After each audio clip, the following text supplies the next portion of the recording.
Hey everybody, it's Matt. This is the 10-Minute Bible Hour podcast. And as we have discussed so many times, stories have beats. Now, not all stories are exactly the same. Some of them are structured different ways. They say there are 7 or 8 different types of stories.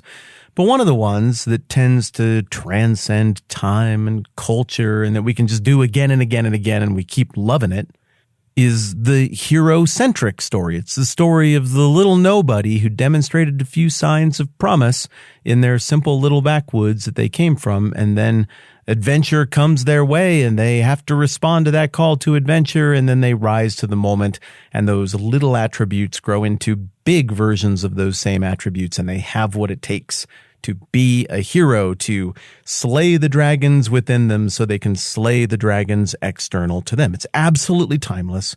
And once you know this storytelling structure, you start to see it everywhere because it is everywhere. But a big part of the fun of that kind of story is that usually you get to meet the hero when they're still a nobody. And usually you get introduced to their environment, their setting, and it's a pretty comfortable one, but it's not comfortable because it's perfect. It's comfortable because the hero has figured out how to completely handle their business in this environment. They've got the character and they've got the skill set to make an easy time of navigating this world in which they live. Luke Skywalker knows how to handle his business on Tatooine. Bilbo and Frodo Baggins know how to socially navigate the beautiful but gossipy Shire. Neo knows how to navigate the gray, bleak, workaday, techno nightmare world in which he lives. Heck, even though I think the Star Wars sequels were terrible, Rey is introduced in the same way. She knows how to navigate the world in which she lives. And so as a result, the hero-to-be is in a position of great comfort, and when someone in distress or with a great opportunity shows up and invites them on an adventure, they, of course, at first balk at that adventure. But then usually what happens is that circumstances quickly change and the adventure sort of comes to them. They become thrust into that adventure, unable to hold on to the status quo where they are comfortable. And that's when the story gets interesting, and that's when the character really begins to evolve. And ultimately, that hero character is going to end up on a collision course with their own flaws, as well as some big external enemy. Well, likewise, in the book of Esther, we've got a main character who has really only been on screen a minimal amount of the time through 3 chapters, but we know she's going to be the one on whom it all hinges. And this main character, Queen Esther, who's already taken big steps forward, she is about to find herself on a collision course with her own weakness, and with a big evil external enemy, obviously, Haman. And furthermore, like so many other great heroes we read about, she is going to balk at the initial invitation to adventure, the initial invitation to throw off her comfortable setting, risk it all to go and fight for something that actually matters. I don't think this is a knock against her in any kind of meaningful way. I just think this is how heroes are made, and this is how these kind of stories are told. Here's how it goes down. At the end of Esther chapter 3, Xerxes and Haman have issued their edict to say they're going to kill all the Jewish people. Mordecai finds out about it in the beginning of chapter 4. He's understandably very upset and makes that known publicly, as do Jews throughout the Persian Empire and all the provinces as they find out about it and respond in a similar way to Mordecai. But up till this point, we still haven't heard anything about what's going on with Esther. What did she think about this decree? Pick it up in verse 4 of Esther chapter 4. When Esther's maids and eunuchs came and told her about Mordecai, she was in great distress. She sent clothes for him to put on instead of his sackcloth, but he wouldn't accept them. Then Esther summoned Hathach, one of the king's eunuchs assigned to attend her, and ordered him to find out what was troubling Mordecai and why. Wait, did you catch that? She doesn't know. Esther isn't aware of the edict. Sure, all of Susa is bewildered, but this tells us a little bit about her sad, sheltered life. I mean, I guess it could have been worse. She could have lost and ended up with the rest of the totally disposable harem, but instead she won the contest, and it looks like for a while she had the king's attention. But as we're going to read forward here, we're going to see that it doesn't look like she has his attention as much lately. We can talk more about why that might have been in a future conversation. So even though this edict was probably composed and issued and stamped just a couple doors down from wherever she's usually hanging out, she has no idea it's going on. Now, you might think somebody would rush right over and tell her, but remember, nobody knows that she's Jewish. So why would they tell her anything that's really going on with the king's business?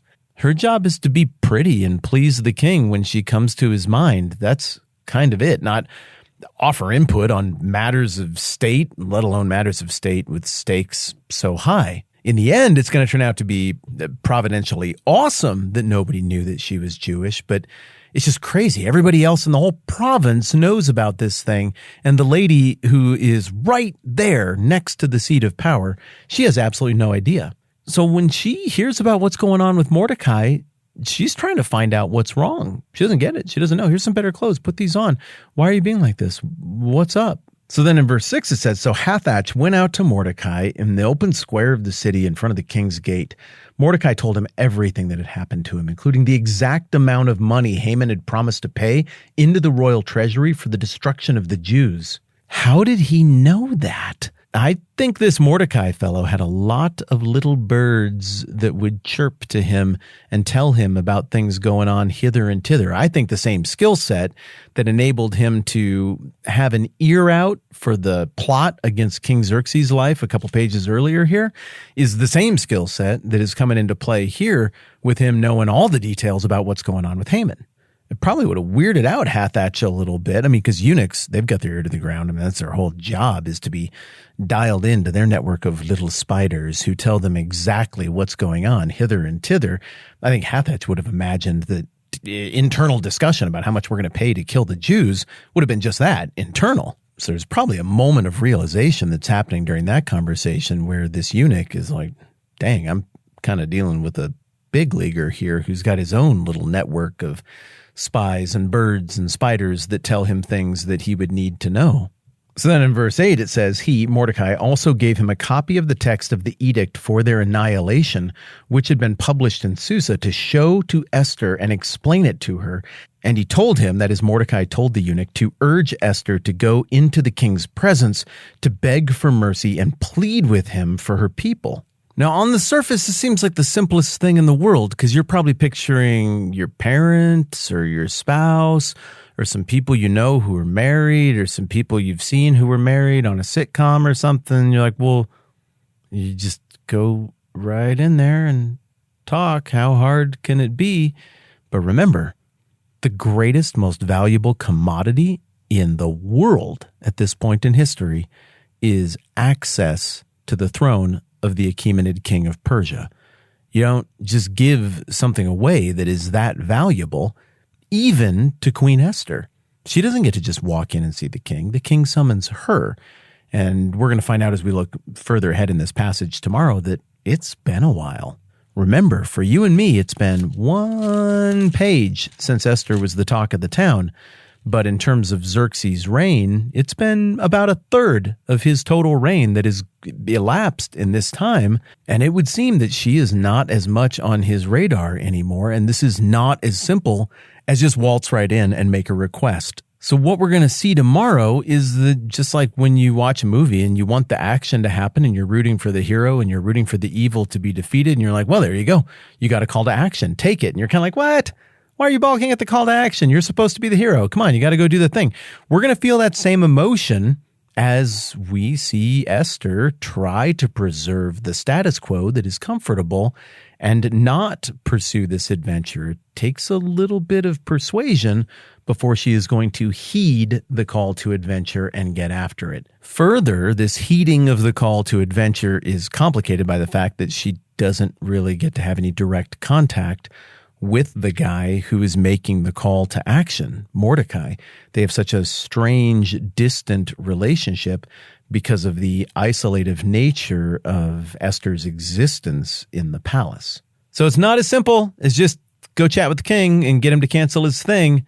We don't lightly cancel edicts in Persia, and one does not simply, yes, I'm making the gesture with my hand, walk into the presence of the king, even if you happen to be the king's wife. It just doesn't work that way. More on all of those tricky dynamics and what it's going to take to get this heroine in waiting out of her comfort zone and into the adventure realm next time around. I'm Matt. This is the 10-Minute Bible Hour Podcast. Let's do this again soon.